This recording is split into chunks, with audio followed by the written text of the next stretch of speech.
नमस्कार बच्चों, उम्मीद है आप सभी बहुत अच्छे से होंगे। बच्चों, आज की जो कविता है वो है एक फूल की चाह। क्लास 9 से है और जो बच्चे सीबीएसई बोर्ड का एग्जाम दे रहे होंगे, सीबीएसई बोर्ड में होंगे, उन बच्चों के लिए है और स्पर्श टेक्स्ट बुक से है ये कविता।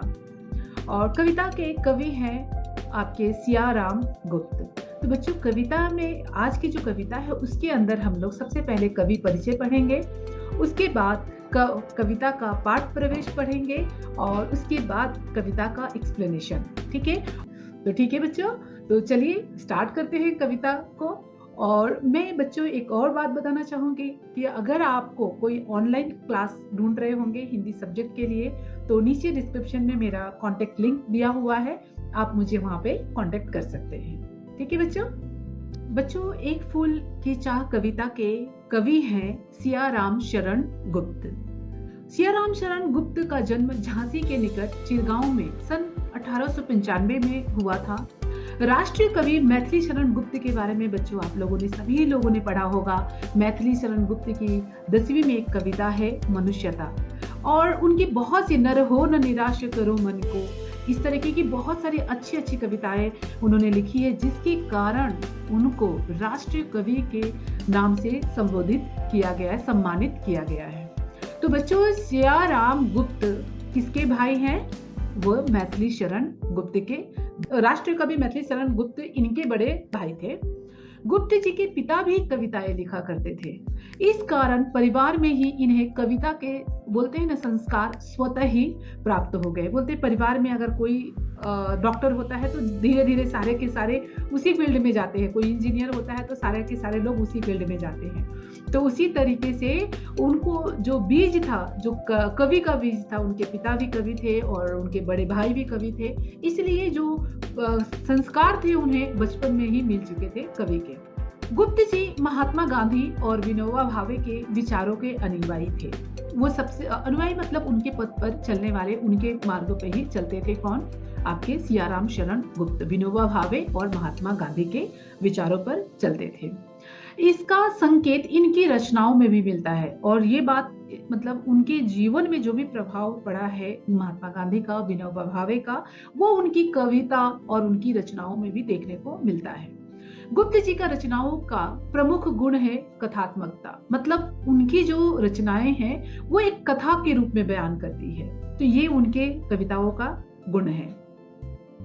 इन्होंने सामाजिक कुरीतियों पर करारी चोट की है। तो बच्चों, जैसा कि उनका जन्म आप देख सकते हैं कि 1895 में हुआ था और उनकी मृत्यु हुई थी 1963 में। तो बच्चों, ये जो समय था, उस समय भारत के अंदर बहुत सारी सामाजिक कुरीतियां फैली हुई थी। आपका बाल विवाह होना, ठीक है, सती प्रथा का चलन था, और बहुत सारी ऐसी, विधवा विवाह नहीं करने देना, बहुत सारी ऐसी सामाजिक कुरीतियां थी जो कि उस समय अपने पैर को जमा रही थी। तो उनकी जो रचनाएं थी बच्चों, उनकी जो रचनाएं थी किसकी? सियाराम शरण गुप्त की।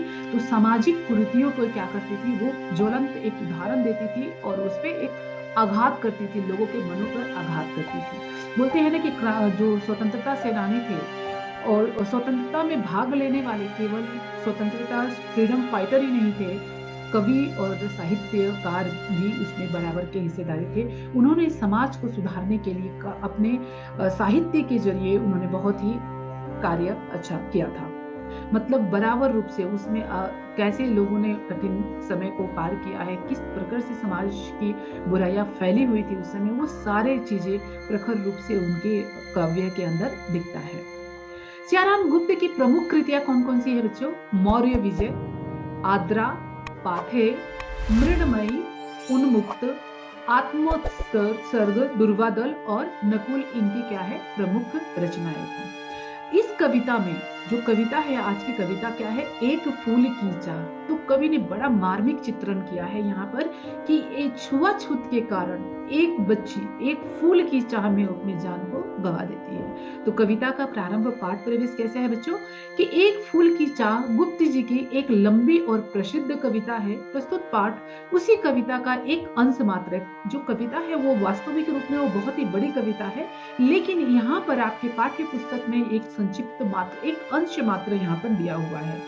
पूरी कविता जो है छुआछूत की समस्या पर केंद्रित है। आपको पता होगा कि जो हमारा संविधान लेखन किया था अंबेडकर जी ने, ये सबसे पहले व्यक्ति थे जिन्होंने कि सबसे पहले बोल सकते हैं या तो उन्होंने सबसे ज़्यादा छुआछूत पर ये किया, चोट किया और उस सभी लोगों को उस पीड़ा से बाहर निकालने का उन्होंने प्रयास किया। पूरी कविता जो है छुआछूत की समस्या पर केंद्रित है। एक मरणासन्न मतलब होता है कि मरण के समय पर सैया पर लेटी हुई बच्ची, ठीक है? मतलब आखिरी समय पे, मौत के आखिरी समय पे लेटी हुई बच्ची क्या कर रही है कि मन में एक चाह उठी है कि काश देवी के चरणों का फूल मुझे कोई लाकर दे दे, ठीक है?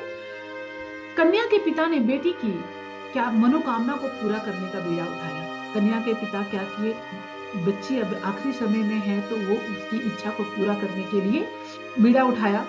वह देवी के मंदिर में जा पहुंचे, देवी की आराधना भी की और उसके बाद वह देवी के भक्तों की नजर में मानव मात्र को एक समान मानने की नसीहत देने वाली। हम देवी के मंदिर में जाते हैं, क्या मिलता है सभी लोगों को?